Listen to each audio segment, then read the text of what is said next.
मैं प्रशांत शुक्ला इस वीडियो में वेक्टर पार्ट 2 लेके आया हूँ। पार्ट 1 के लास्ट में मैं बताया था कि अगर किसी एक बॉडी पे किसी एक फोर्स के 3 कंपोनेंट्स इस तरह हैं, for example 2 newton along X axis, 3 newton along Y axis and 1 newton along Z axis act कर रहा है, तो उसको हम लोग कैसे मैथमेटिकल वे में लिखेंगे, ये बात लास्ट में हुई थी पार्ट 1 में। Vector f is equal to 2i cap plus 3j cap plus 1k cap, जिसको आप सिंपली k कैप भी कहेंगे, न्यूटन। इसको हम लोग कहते थे कि how to write any vector in its rectangular component form. तो ये देखने से लग जाएगा, जब आप इस तरह लिखोगे कि 2 न्यूटन अलॉन्ग एक्स के अलॉन्ग लग रहा है, 3 न्यूटन वाई के अलॉन्ग है and 1 newton along Z axis लग रहा है। अब बात ये आती है कि अगर आप किसी से ये कहते थे कि बेटा I have applied a force of 10 Newton on any body, so it was very incomplete. How incomplete? Sir, 10 Newton in which direction?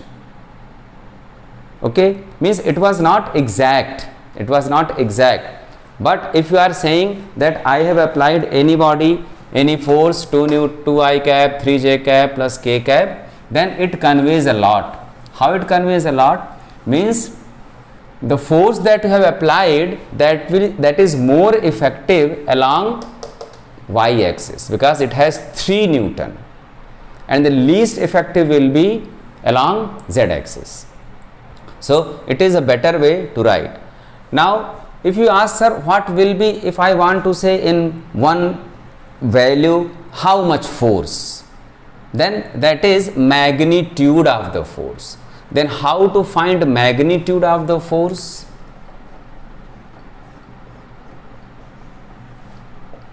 Two square plus 3 square plus 1 square 4 plus 9 plus 1 under root 14 Newton. This is magnitude of force. Magnitude of force. If we talk theoretically, suppose any vector ax is its x component plus ay its y component and az k cap its z component, then what will be its magnitude? It means magnitude of vector a under root ax square plus ay square plus az square. You can note it down.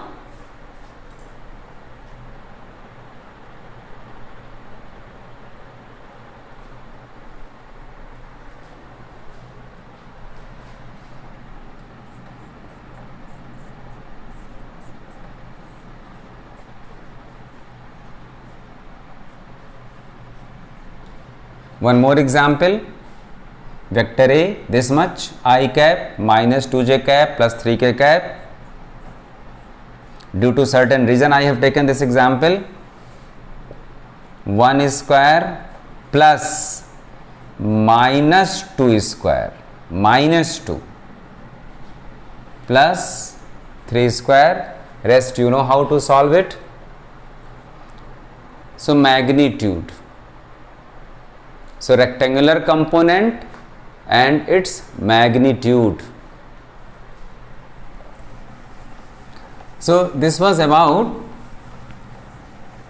how to represent any vector by splitting along x axis, y axis and z axis. All right, one very important thing already I have discussed in short about unit vector. I am just repeating because it was in part 1. I cap unit vector along x axis. Unit vector along x axis, what does it mean? If any vector is along x axis and you have to represent it For example, I am moving with 20 meter per second along x-axis, 20 I cap meter per second, along y-axis j cap, along z-axis k cap. Already we have discussed it. Now one more concept of unit vector. Unit vector.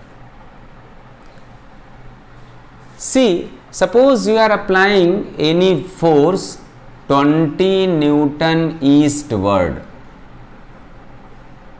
20 Newton eastward. Then 20 is your magnitude and eastward is direction. With help of these two, you have a force. So what is direction of this force? Direction of this force is eastward. Who is providing direction to this force? Eastward.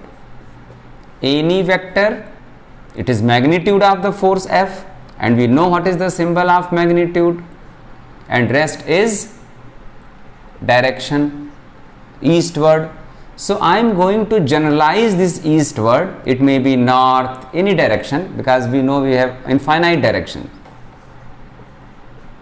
So as direction was given by eastward, direction was given by eastward to this force F, means this force F got the direction by eastward. Similarly, here this vector will get direction by this.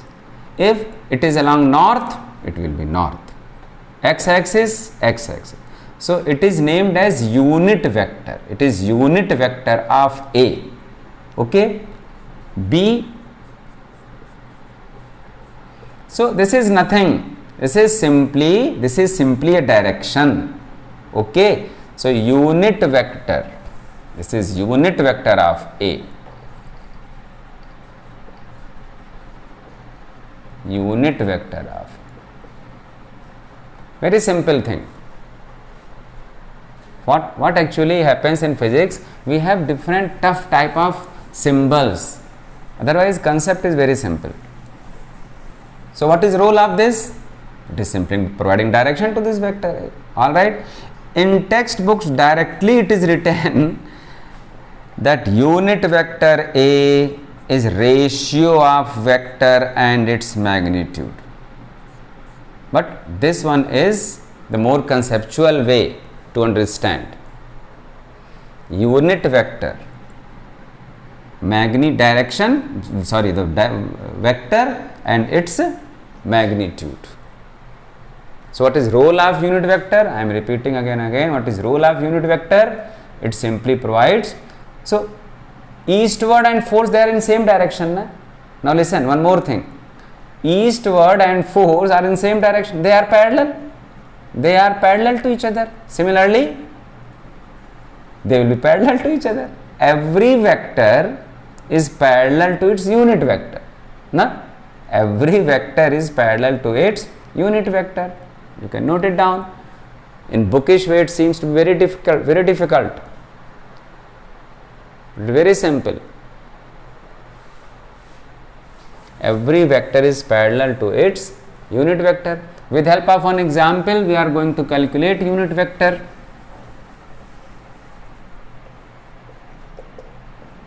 Vector A is equal to I cap minus 2j cap minus 3k cap.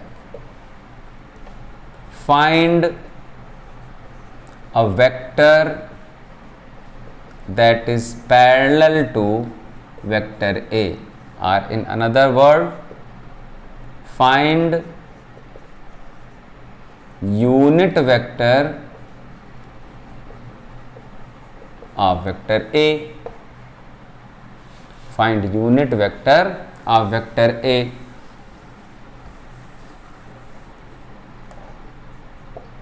Unit vector, vector upon its magnitude.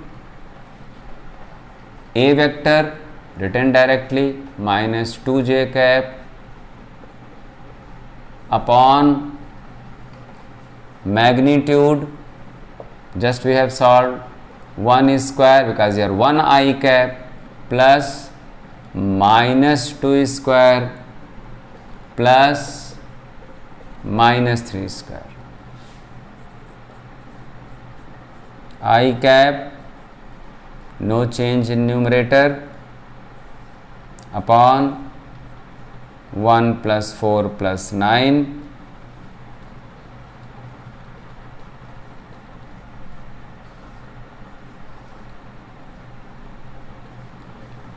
note it down. So every vector is parallel to its unit vector.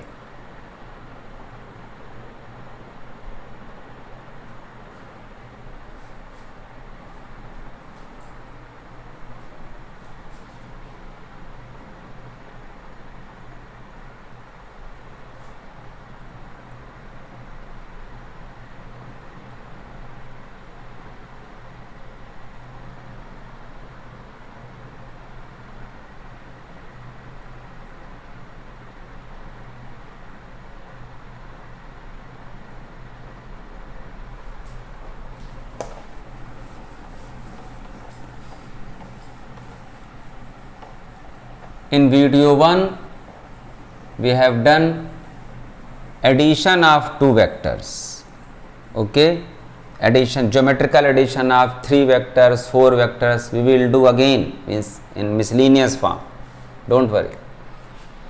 Again I am coming to addition of two vectors mathematically. A is equal to I cap plus 3j cap plus 4k cap. B is equal to 2i cap minus 4j cap plus 5k cap. Find A vector plus B vector. Note it down, note the question.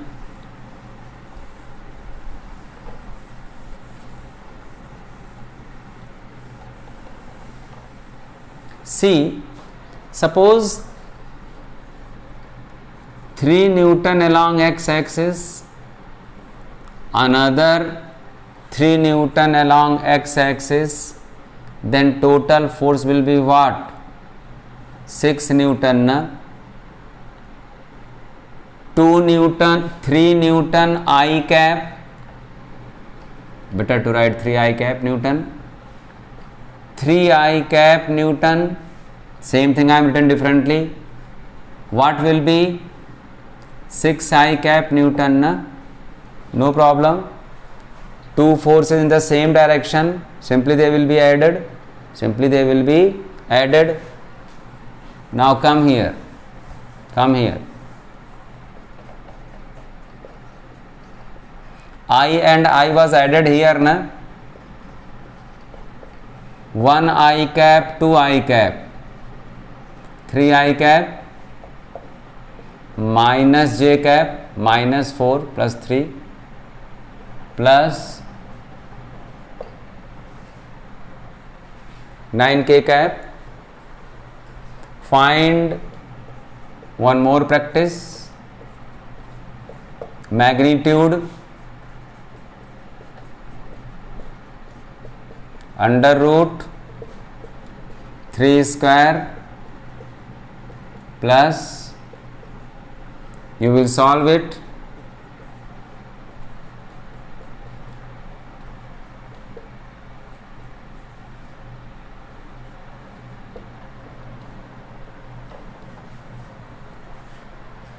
so simple addition. If the question is find A minus B, then just like you solve algebraic equation, minus, you will change the sign and you will solve it.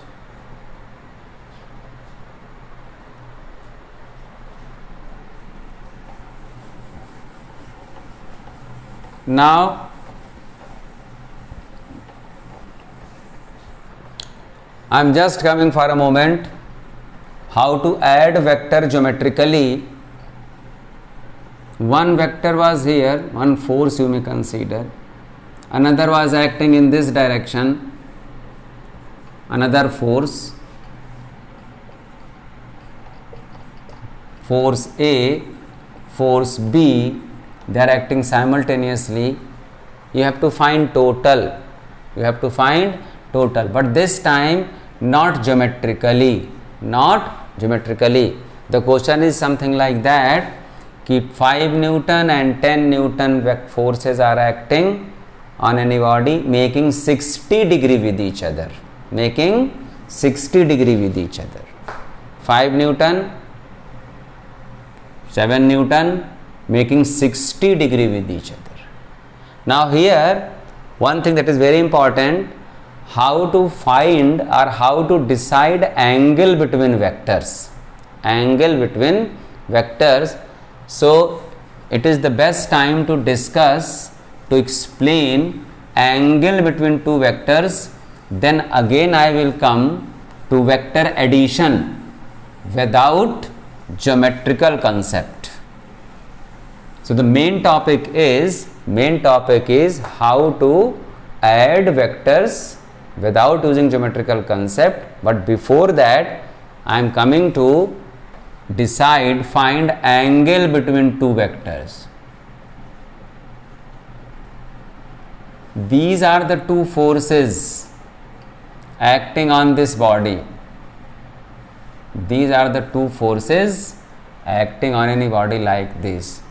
See, dear children, this will not be angle between these two vectors. This vector is coming towards this junction. What is the junction of these two? This point, na? So this vector is coming towards junction and this vector is going away from the junction. Okay, both the vectors should leave the junction. If you are interested to find angle between two vectors, na? So angle will be at any point of junction. In maths also you do. So angle will be at any point of junction. So now see, at junction which vector is leaving the junction? This one is leaving the junction, but this is coming towards junction. You can extend this vector. In part 1 I have told there is no difference between this vector. Either I am making this vector here, I am making this vector here, I am making this vector here, I am not changing direction of vector, only I am changing position. And it was justified by me in the first video कि suppose you are applying any force on this body, 5 Newton का force आप इस body पे लगा रहे थे. मैं कहा ठीक है, मैं आके यहाँ खड़ा हो गया, कहा भाई अब तुम्हें मैं इधर फोर्स नहीं लगाने दूंगा. आप कहोगे कोई बात नहीं, आपको इधर फोर्स लगाने का पर्पस क्या था? धक्का देना ना. चलिए, आप इधर नहीं लगाने देंगे फोर्स, ऐसे आपको लगाना था, मुझे लगाना था, फोर्स नहीं लगाने देंगे, मैं इसको इधर खींच लूँगा, कोई फ़र्क नहीं पड़ेगा ना. तो what you have done theoretically, you have shifted this vector here. ठीक है ना. So you can shift any vector without changing direction. So this vector was coming toward junction. If you are extending it here, there is no difference between these two vectors. Now these two vectors are leaving the junction, so this will be angle between them. This will be angle between them. All right, take another example. Vector A, vector B. Topic is angle between two vectors. Angle between two vectors. So now see, this is the junction. This one is coming toward junction. This one is also coming toward junction. B is leaving the junction now. You have extended. This is the angle. So this is the angle. This is the angle. So if anyone asks angle A, vector B और direct दे दिया angle 120 degree, आपसे पूछा बेटा angle between A and B क्या है, मत बोल देना तुरंत कि 120, नहीं, दिमाग लगाना, अरे ये तो जंक्शन की तरफ आ रहा है, इसे जंक्शन छोड़ना चाहिए, और ये तो छोड़ ही रहा था, तो ये कितना बचा 60। तो angle between A and B is 60 degree. Angle between A and B is 60 degree.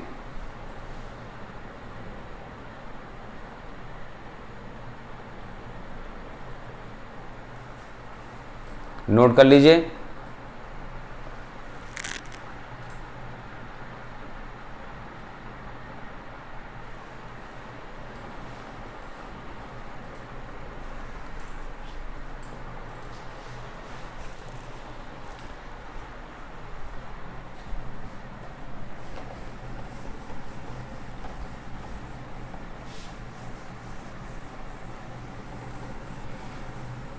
अब मैं आता हूं resultant of two vectors. Analytically, theory तो इन शब्दों से, नाम से नहीं घबराना है आप। Analytical treatment of two vectors, mathematical treatment कह सकते हैं आप। Analytical treatment of. अब आपको दो वेक्टर्स को ऐड करने के लिए स्केल की ज़रूरत नहीं पड़ेगी। बहुत आसानी से एक फार्मूला इस्तेमाल करेंगे हम लोग, काम हो जाएगा। किसी बॉडी पे 4 न्यूटन फोर्स इधर लगा,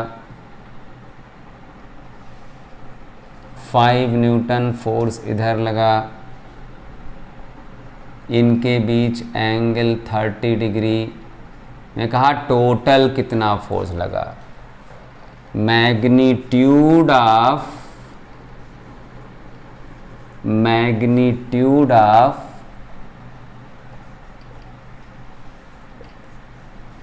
रिजल्टेंट फोर्स ऑफ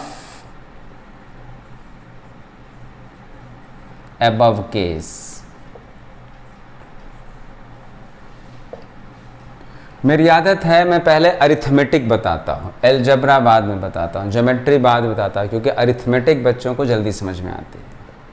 इन दोनों में से किसी भी एक फोर्स का स्क्वायर कर दीजिए, दूसरे का स्क्वायर कर दीजिए, प्लस 2 फार्मूला भी लिखेंगे, 4 × 5 × cos 30।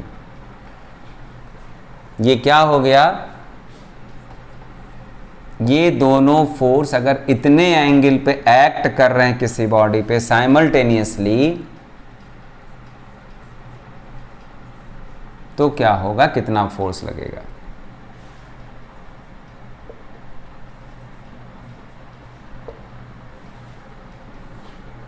ओके, sin 60 क्या होता है, ये सब लोगों को याद करना है। √3/2 sin 30 1/2 cos 30 1/2, 20 हो गया।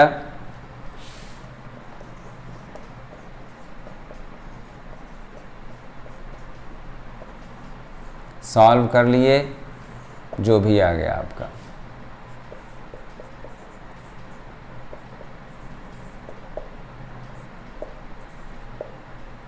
इतने न्यूटन।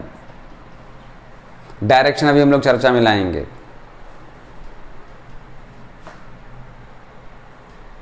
ठीक है,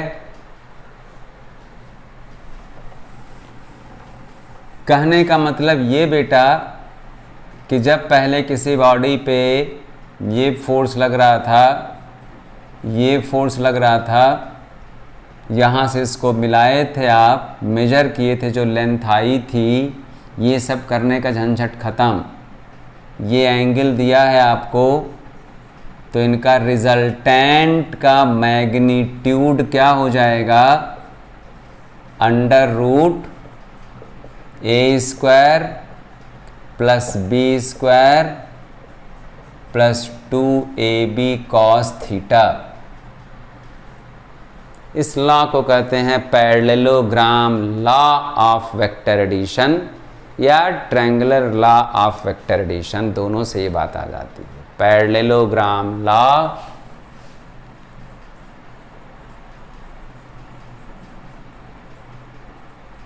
parallelogram law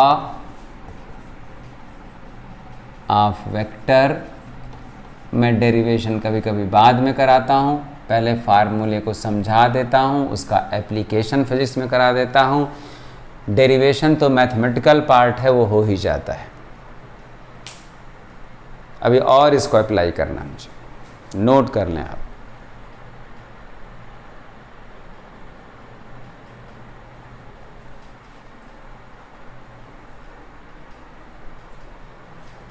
A square under root a square plus B square plus 2ab। ध्यान दीजिएगा यहाँ सब क्या लिखा जाएगा, मैग्नीट्यूड उन फोर्सेस का, 4 न्यूटन मैग्नीट्यूड लिखा जाएगा। ठीक है, अब मैं इसी फार्मूले पे खेलता हूं भाई।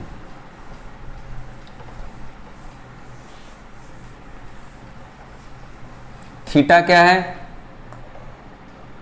Angle between vector A and vector B, force A and B. ये फोर्स के लिए, वेलोसिटी के लिए, सबके लिए। अगर आप देखेंगे पार्ट 1 की शुरुआत में कहाँ से किया था कि कोई नदी है इधर 40 मीटर पर सेकेंड से ये फ्लो हो रही है, नदी है, और एक स्विमर इसमें गया 10 मीटर पर सेकेंड की स्पीड से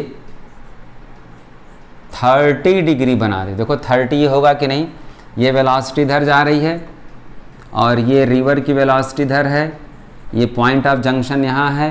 both the vectors means velocity of river and velocity of the swimmer both are leaving this junction ना, so this will be angle। मैं कहा कि अब इस स्विमर की स्पीड कितनी हो जाएगी, रिजल्टेंट स्पीड कितनी होगी, देख लेना बार, दोबारा आप रिपीट कर लेना। ठीक है, फर्स्ट वीडियो की पहली बात बिल्कुल थी कि वेक्टर क्यों पढ़ रहे हैं हम लोग, यही बात हुई थी, वेक्टर पढ़ क्यों रहे हैं। तो 40 मीटर अगर ये नहीं होता, स्टिल वाटर होता, तो ठीक है, तैराक की जो स्पीड हकीकत में है जिससे वो छलांग लगाया है उतनी ही स्पीड थ्रू आउट रहती है उसकी। लेकिन अगर रिवर की भी कुछ स्पीड है तो कुछ स्पीड चेंज जाएगी उसकी। रिजल्टेंट स्पीड क्या होगी वो यहाँ से निकालेंगे हम लोग। इसको v1 कह दो, इसको v2 कह दो, तो v1 square plus v2 square plus 2v1 v2 cos theta हो जाएगा। ठीक है, तो ये इसका इस्तेमाल है। अब देखो बेटा लोग, अगर मैं कह दिया कि ये दोनों फोर्सेस ए और बी किसी बॉडी पे सेम डायरेक्शन में लग रहे हैं, सेम डायरेक्शन में लगने में थीटा क्या हो गया, ये मालूम है ना कि जो पैरेलल वेक्टर्स होंगे उनके बीच एंगल क्या होगा, 0 होगा। तो चलिए फार्मूला बनाते हैं। आप थोड़ा मैथ्स का इस्तेमाल करना है। 11th में शुरुआत में टीचर्स को मैथ्स का इस्तेमाल बच्चों के साथ करना होता है। 2ab cos 0, और cos 0 क्या होता है, 1 होता है। तो a square plus B square plus 2ab cos 0 1 हो गया, और ये बन गया a प्लस बी का होल स्क्वायर, और फिर ये हो गया अंडर रूट के अंदर a प्लस बी का होल स्क्वायर है,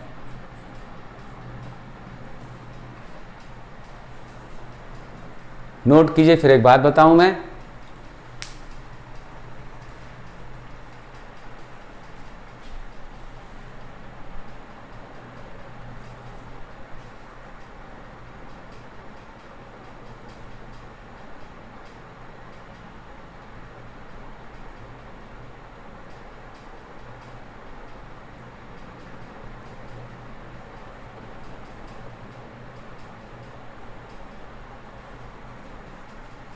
देखिए जब आपने cos 0 लिखा तो वैल्यू 1 आई, ये cos की मैक्सिमम वैल्यू होती है, ये मतलब 1 जो है cos की मैक्सिमम वैल्यू है। तो अगर ये वैल्यू मैक्सिमम है तो ये पूरी चीज़ मैक्सिमम होगी कि नहीं, बोलो। तो इसका मतलब है कि आर मैक्सिमम होगा। इसका क्या मतलब कि जब किसी बॉडी पे दो फोर्सेस सेम डायरेक्शन में लगेंगे तो उनका रिजल्टेंट मैक्सिमम होगा। 4 न्यूटन और 3 न्यूटन दो फोर्सेस सेम डायरेक्शन में लगा दिए, 7 आ गया। अगर 4 ऐसे लगाओ 3 ऐसे लगाओ और ये नाप लेना, ये 7 नहीं आएगा। ऐसे लगाओ 4 और 3 ऐसे लगाओ, ये नाप लेना, ये 7 नहीं आएगा, 5 आएगा। तो when the resultant of two vectors will be maximum when vectors are parallel। कौन से वेक्टर्स? जिनका रिजल्टेंट निकाल रहे हो, जिनका आप रिजल्टेंट निकाल रहे हो। 5 मीटर पर सेकेंड, 5 मीटर पर सेकेंड, मैक्सिमम हो गया ये 10 मीटर पर सेकेंड। आगे बात समझ में? अगर फोर्सेस अपोजिट डायरेक्शन में लग रहे हैं भाई, ए इधर लग रहा है और बी इधर लग रहा है, थीटा 180 हो गया। थीटा 180, कॉस 180 -1, कॉस 180 जान जाइए -1 होता है। आ जाइए इस फार्मूले पे, a square plus B square -2ab, a minus b का होल स्क्वायर, तो ए माइनस बी, ये मिनिमम होगा। तो कब दो वेक्टर्स का रिजल्टेंट मिनिमम होगा, उनका इफेक्टिव मिनिमम कब होगा? रिजल्टेंट कहते कहते थक जाओ, इफेक्टिव कहने लगो। कब उनका इफेक्टिव मिनिमम होगा? जब अपोजिट डायरेक्शन में लगेंगे, जब अपोजिट डायरेक्शन में लगेंगे। आई बात समझ में ना? ये हो गया। अगर वो परपेंडिकुलर लग रहे हैं, इफ दे आर परपेंडिकुलर, ये केसेस कह सकते हो, इसको केस 2 कह सकते हो, थीटा वाले को केस 1 कह सकते हो। केस 3 पे आ जाइए। If they are acting perpendicular, cos 90 0 होता है बेटा लोग, तो रिजल्टेंट क्या आ गया? A square plus B square 2ab cos 90 0 हो गया। तो अब आपको रिजल्टेंट निकालने के लिए स्केल पेंसिल की जरूरत नहीं पड़ेगी, बस दोनों वेक्टर्स दिए जाएं, उनके बीच का एंगल गिवन हो, आप तुरंत फार्मूले में वैल्यू पुट करके क्या निकाल लोगे आप? आगे बात समझ में? तो इस वीडियो में हम लोगों ने क्या क्या देखा? रेक्टेंगुलर कंपोनेंट फॉर्म दिया गया है, उसका मैग्नीट्यूड कैसे निकालेंगे, यूनिट वेक्टर कैसे निकालेंगे, और दो वेक्टर्स का रिजल्टेंट कैसे निकालेंगे। फार्मूले का इस्तेमाल हम लोगों ने डायरेक्ट कर लिया। प्रूफ अगली वीडियो में हम लोग करेंगे, proof of parallelogram law of vector addition and triangular law, और उसके बाद हम लोग उसी वीडियो में देख लेंगे दो वेक्टर्स का डॉट प्रोडक्ट। ठीक, और समय रहेगा उसमें तो क्रॉस प्रोडक्ट थोड़ा सा देखेंगे, नहीं तो उसकी अगली वीडियो बना दूंगा मैं, क्योंकि वेक्टर बहुत इंपॉर्टेंट है। ठीक है, पूरे 11th और 12th की फिजिक्स का बेस वेक्टर है। ठीक है, so very soon we will meet in the next video of that will be the vector part 3. Okay, and what will be content of that video I have told. I am just repeating some more uses, applications of parallelogram law of vector addition, not too much, because time and again I am saying कि when I will make a miscellaneous video of the numericals, then we will do the numericals of level 2 and level 3 of these chapters that I am discussing now. Okay, so in video 3, 1 or 2 numericals of parallelogram law of vector addition, proof of this formula, and dot product. Okay, Take good care of yourself and wait for the next video. Thank you.